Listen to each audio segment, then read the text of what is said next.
سب سے پہلے آپ کو بتائیں گے آخری فسادی کے خاتمے تک دہشت گردی کے خلاف جنگ جاری رہے گی، دہشت گرد عناصر کو ہر محاذ پر شکست دی جائے گی۔ وزیر اعظم شہباز شریف کی بلوچستان ایپیکس کمیٹی اجلاس میں دو ٹوک موقف کہتے ہیں پاکستان میں ہونے والے دہشت گرد واقعات میں مشرقی ہمسایہ ملک ملوث ہے، پاکستان کا مشرقی ہمسایہ دہشت گرد کو اسلحہ اور فنڈنگ فراہم کرتا ہے۔ گزشتہ چند دنوں میں دہشت گردی کے سنگین واقعات رونما ہوئے، مختلف کارروائیوں میں 54 دہشت گردوں کو ہلاک کیا گیا۔ ریاست دہشت گردی کے خلاف پوری قوت سے کھڑی ہے۔ ایپیکس کمیٹی اجلاس میں field marshal Syed Asim Munir, governor اور وزیر اعلیٰ بلوچستان، قانون نافذ کرنے والے اداروں کے سربراہان کی شرکت۔ اجلاس میں امن و امان اور نیشنل ایکشن پلان پر پیش رفت کا جائزہ لیا گیا۔ وزیر اعظم کو انسداد دہشت گردی آپریشنز پر بریفنگ دی گئی۔ ایران پر امریکی حملوں میں شدت آ گئی، امریکہ نے ایران میں 9 اہداف کو نشانہ بنایا۔ ایرانی وزارت صحت کی امریکی حملوں میں 14 شہادتوں اور 78 افراد کے زخمی ہونے کی تصدیق۔ امریکہ نے حملوں میں بندر عباس میں 8 مقامات اور چابہار میں بحری ٹریفک کنٹرول ٹاور کو نشانہ بنایا۔ ایران کے شہر ایواز میں امریکی حملے میں کئی افراد زخمی ہوئے۔ امریکی حملوں کے بعد ایران نے جوابی کارروائی کرتے ہوئے اردن میں امریکی کمانڈ سینٹر اور الزراق ایئر بیس کو 10 بیلسٹک میزائل سے نشانہ بنایا۔ ایران معاہدہ کرنا چاہتا ہے لیکن یقین نہیں کہ وہ کس معاہدے کی پاسداری کرے گا، اور امریکی صدر ٹرمپ کہتے ہیں کہ ایران تنازع کو حقیقت میں جنگ نہیں کہا جا سکتا، اس کا مقصد صرف ایران کی جوہری صلاحیت کا خاتمہ اور اسے جوہری ہتھیار رکھنے سے روکنا ہے۔ ہر شخص کو اس بات پر خوش ہونا چاہیے امریکہ جنگ میں فوجی اعتبار سے کامیاب رہا، ایران کے پاس باقی کچھ نہیں بچا، اس لیے وہ معاہدے کے لیے زیادہ خواہشمند ہے۔ ہم ایران کے کسی بھی حملے کا 20 گنا زیادہ طاقت اور شدت سے جواب دیں گے۔ امریکی کارروائیوں کا منہ توڑ جواب دیا جائے گا، ایران نے امریکہ کو خبردار کر دیا۔ خاتم الانبیاء مشترکہ فوجی ہیڈ کوارٹرز کا کہنا ہے کہ حالیہ امریکی حملوں کے نتائج برآمد ہوں گے اور ایرانی مسلح افواج ان کارروائیوں کا منہ توڑ جواب دیں گی۔ ایرانی اسپیکر پارلیمنٹ محمد باقر کالیباف نے کہا کہ اب دھونس دھمکیوں اور وعدہ خلافیوں کی قیمت چکانا ہوگی، واضح کر دینا چاہتا ہوں کہ اگر حملہ کرو گے تو جواب بھی ملے گا۔ انہوں نے ابنۂ ہرمز کے معاملے پر امریکی دباؤ کو مسترد کرتے ہوئے کہا کہ یہ آبی گزرگاہ امریکی دھمکیوں سے نہیں بلکہ ایرانی انتظامات کے تحت ہی کھلے گی۔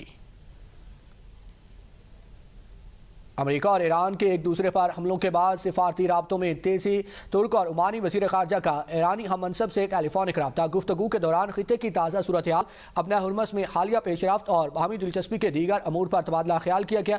ترکیہ اور عمان کا کشیدگی میں اضافے سے بچنے کے لیے سفارتی رابطوں اور مذاکرات کے مؤثر استعمال کی اہمیت پر زور۔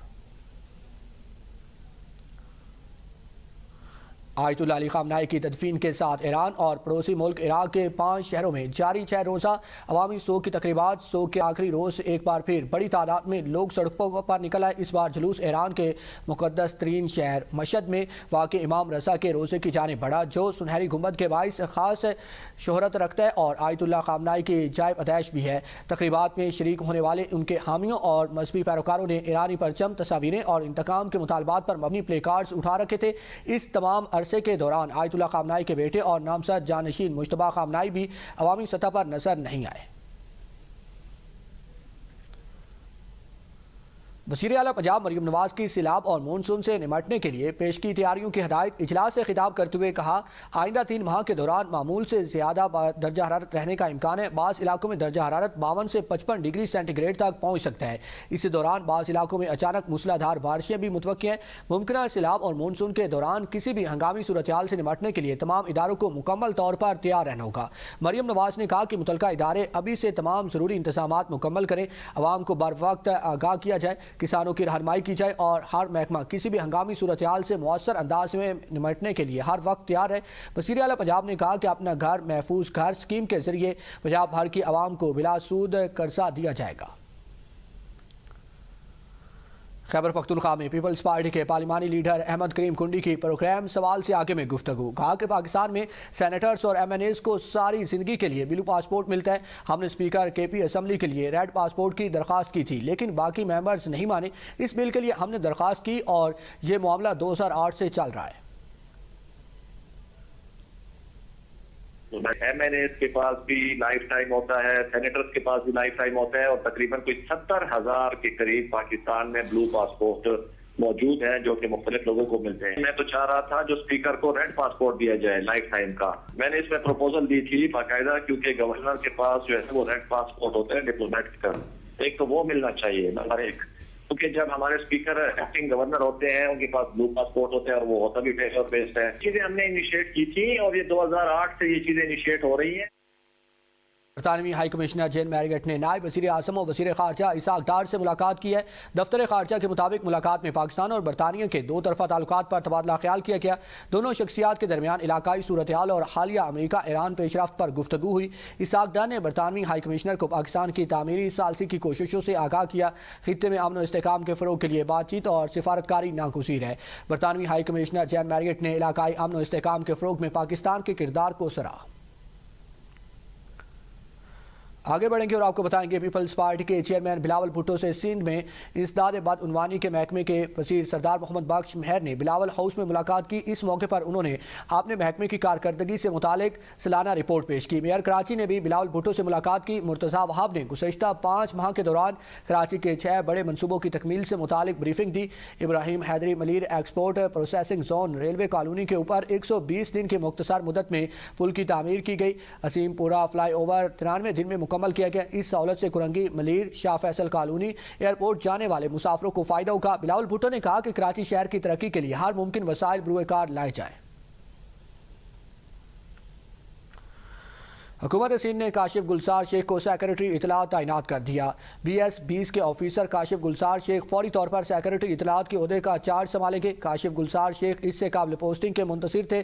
ندیم اور رحمان مہمن سے سیکرٹری اطلاعات کا اضافی چارج واپس لے لیا گیا. ندیم اور رحمان مہمن بطور سیکرٹری کالج ایجوکیشن اپنے عہدے پر بدستور فرائض انجام دیتے رہیں گے. چیف سیکرٹری سندھ آصف حیدر شاہ نے تقرری کا نوٹیفیکیشن جاری کر دیا. تقرری کا اطلاق فوری طور پر ہوگا. مزید احکامات تک کاشف گلزار شیخ سیکرٹری اطلاعات رہیں گے.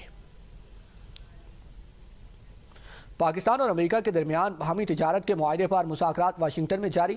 ترجمان دفتر خارجہ کے طاہر حسین اندراوی کے مطابق پاکستان امریکہ تجارتی مذاکرات جمعرات اور جمعہ کو ہوں گے. وفاقی سیکرٹری تجارت جو داپال پاکستانی وفد کی قیادت کریں گے. پاکستانی وفد میں سیکرٹری اوورسیز پاکستانی ندیم چودھری اور دفتر خارجہ کے طاہر اندراوی شامل. جوائنٹ سیکرٹری ٹیرف پالیسی محمد اشفاق بھی پاکستانی مذاکراتی وفد کا حصہ. ترجمان دفتر خارجہ کے مطابق دیگر متعلقہ وزارتوں کے نمائندے مذاکرات میں ورچوئل طور پر شریک ہوں گے. دو طرفہ تجارت کو اقتصادی تعاون کے اہم محرک کے طور پر فروغ دینے پر بات چیت ہوگی. پاکستان اور امریکہ کے درمیان موجود تجارت میں توسیع اور تنوع کے امکانات کا جائزہ لیا جائے گا.